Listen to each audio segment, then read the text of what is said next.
चुनाव लड़ने पर उमा भारती ने तोड़ी चुप्पी। चुनाव लड़ने का कर दिया ऐलान।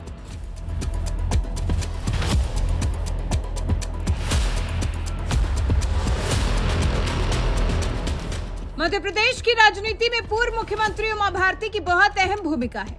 वो खुद भी ये मानती हैं कि उनके लिए कोई भी चुनाव जीतना बहुत आसान है। इसलिए नवंबर के चुनाव को लेकर भी खूब चर्चा है कि क्या उमा भारती भी चुनाव लड़ेंगी। और अब इस बात पर खुद उमा भारती ने चुप्पी तोड़ते हुए ऐलान कर दिया है। चलिए आपको भी बताते हैं पूरी खबर के बारे में। दरअसल पूर्व मुख्यमंत्री उमा भारती मुरैना पहुंची, जहां उन्होंने पत्रकारों से बात की और कई मुद्दों पर बातचीत की। सबसे पहले तो उन्होंने विधानसभा चुनाव लड़ने पर चुप्पी तोड़ी। उन्होंने क्या कहा, जरा सुनिए। ये तो इच्छा है पार्टी की, किसको कब विधानसभा का चुनाव लड़ना, किसको कब लोकसभा का चुनाव लड़ना। इसका मतलब हताशा नहीं है, इसका मतलब है कि पार्टी अपने विवेक से निर्णय लेती है परिस्थितियों को देख करके। वहीं उनसे सीएम शिवराज को लेकर भी सवाल हुआ, जिस पर उन्होंने क्या कहा ये भी सुन लीजिए। 17 साल का कार्यकाल पूरा कर चुके मुख्यमंत्री शिवराज सिंह चौहान का पहली सूची है, तीसरी सूची में नाम आना और जो मन से खुद कहना कि मैं चुनाव लड़ूं या ना लड़ूं। इसका जवाब तो शिवराज जी देंगे। दूसरी वाली बात का, पहले वाली बात का मैं कह सकती हूँ कि इसके पहले जो टिकट डिक्लेयर हुए थे वो सिटिंग एमएलए के नहीं थे। खाली उन्हीं जगहों पर सिटिंग एमएलए की जगह पर टिकट डिक्लेयर हुए थे जहाँ पर कि जैसे प्रहलाद जी के भाई सिटिंग एमएलए थे, तो वहाँ प्रहलाद जी का डिक्लेयर हुआ। अन्यथा आप सिटिंग एमएलए के टिकट की लिस्ट में शिवराज जी का नाम अपने आप आया। वहीं पार्टी छोड़ रहे नेताओं को लेकर उन्होंने कहा, भारतीय जनता पार्टी दुनिया की सबसे बड़ी पार्टी है। इसमें से एक हाथ कोई चला जाएगा तो पता नहीं लगेगा।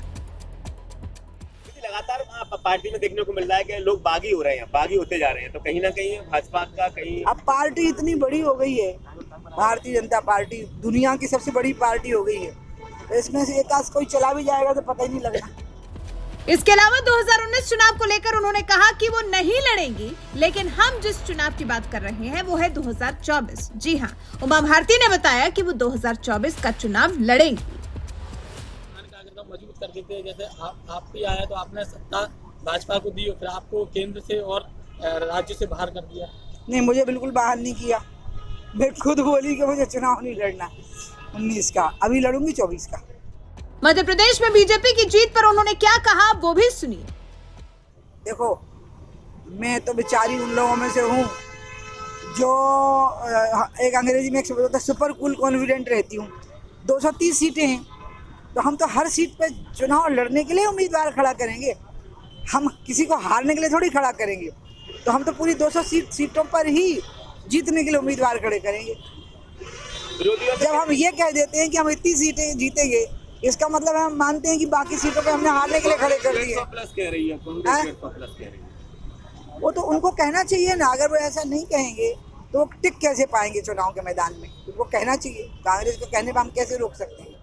चलिए अंत में आपको उमा भारती का पूरा बयान सुनाते हैं। फिलहाल आपको ये बता दें कि रिपोर्ट मुरैना से हमारे संवाददाता संतोष शर्मा ने भेजी है।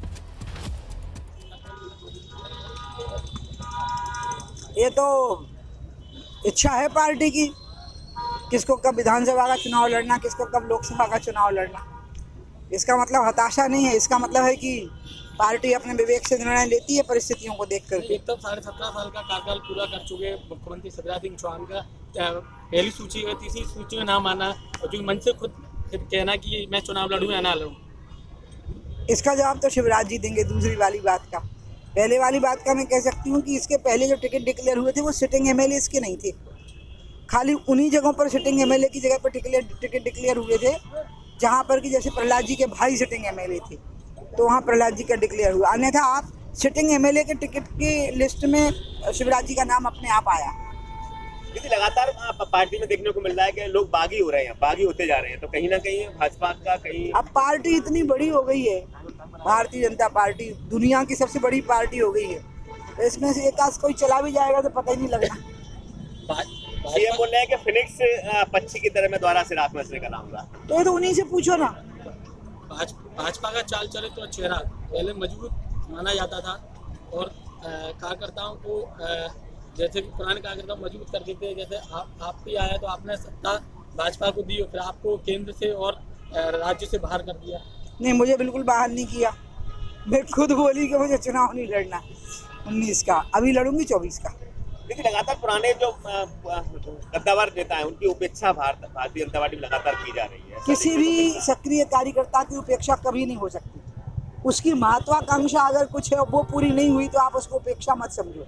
बाकी हर एक को पार्टी में काम करने के लिए जगह है और जो अपना योगदान देना चाहता है वो दे, इसमें उपेक्षा की बात नहीं होती है। जो महत्वाकांक्षा होती है वो पूरी नहीं होती है तो कहते हैं हमारी उपेक्षा हो रही है। क्या लगता है कितनी बम्पर जीत भाजपा की आप मानती हैं? देखो, मैं तो बेचारी उन लोगों में से हूँ जो एक अंग्रेजी में एक शब्द होता है सुपर कूल कॉन्फिडेंट रहती हूँ। 230 सीटें हैं तो हम तो हर सीट पे चुनाव लड़ने के लिए उम्मीदवार खड़ा करेंगे, हम किसी को हारने के लिए थोड़ी खड़ा करेंगे। तो हम तो पूरी 200 सीटों पर ही जीतने के लिए उम्मीदवार खड़े करेंगे। जब हम ये कह देते हैं कि हम इतनी सीटें जीतेंगे, इसका मतलब हम मानते हैं कि बाकी सीटों पे हमने हारने के लिए खड़े कर दिए। 150 प्लस कह रही है कांग्रेस, 150 प्लस कह रही है। वो तो उनको कहना चाहिए ना। अगर वो ऐसा नहीं कहेंगे तो वो टिक कैसे पाएंगे चुनाव के मैदान में? उनको कहना चाहिए। कांग्रेस के कहने पर हम कैसे रोक सकते हैं? दीदी भाजपा अपनों से कैसे लड़ेगी? अपने ही आज शैलेंद्र यहाँ आना है, आज उसको आने दो। शैलेंद्र गाड़ी आप कहोगे तब जाऊंगी। हाँ, भाजपा अपनों से कैसे लड़ेगी? अपने लगातार नाराज होते चले कोई लड़ने की जरूरत नहीं है। अपने अपने ही होते हैं, प्यार से मना लेंगे उनको। दीदी बिहार में नीतीश कुमार पहली और जो अपने उधर चले जाएंगे ना वो भी अपने ही काम करेंगे, बंटा ढाल करके आएंगे उधर। जातिगत जनगणना को लेकर आपकी क्या राय? मेरी पहले मैं राय नहीं बना पा रही थी, सच्ची बात बता रही हूँ, क्योंकि मैं इसके अंग्रेजी में इसको कहते हैं ना, हिंदी में कहूँ गुण दोष विवेचना नहीं कर पा रही थी। अब मुझे लगा कि अगर पिछड़ों की गणना करनी थी या अन्य जातियों की तो पिछड़ा में फिर कुछ ऐसे भी लोग आ गए जो 1.5% निकले, ये नहीं करना था। मुरैना जिले में इसकी जगह पर सर इसका उत्तर मैं लंबा दूंगी। वीर बसव ने जो प्रयोग किया था, बसव गुरु ने कर्नाटक में, कि सभी पिछड़े वर्गों को शिवलिंग की पूजा करो और लिंगायत समाज को कहलाया। अगर हम उस तर्ज पे इसको ले जाते तो ठीक था। इससे तो हमने पिछड़ों में ही फूट डाल दी, इससे कोई लाभ नहीं हुआ पिछड़ों प्रियंका को। गांधी ने अभी आई थी तो कह रही थी कि बच्चियों को हमारी सरकार आएगी तो फ्री शिक्षा देंगे। क्या भारत बीजेपी की सरकार आती है तो बीजेपी सरकार देगी क्या शिक्षा? सरकार की जो सरकार के स्कूल हैं उन्हें पढ़ाई फ्री ही होती है, फीस तो ना के बराबर होती है। इसलिए मुख्य बात यह है कि शिक्षा का स्तर ठीक होना जरूरी है और स्वास्थ्य का, सरकारी सेवाओं का, स्वास्थ्य की सरकारी सेवाओं का और स्वास्थ्य की शिक्षा सेवाओं का स्तर ठीक नहीं है पूरे हिंदुस्तान में, वो ठीक होना जरूरी है। भाजपा ने बड़े बड़े गद्दावर नेता उतारे, उसमें आपका भी नाम है अगली लिस्ट में। नहीं भैया, तुम्हारी से हो जाए।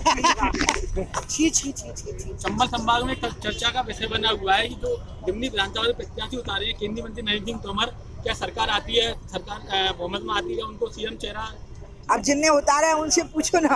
आप पार्टी के वरिष्ठ? नहीं, मैं पार्टी की वरिष्ठ नेता जरूर हूँ, इसमें कोई दो राय नहीं है मेरी वरिष्ठता में, लेकिन मैं पार्टी की तरफ से बोलने वाला प्रवक्ता नहीं।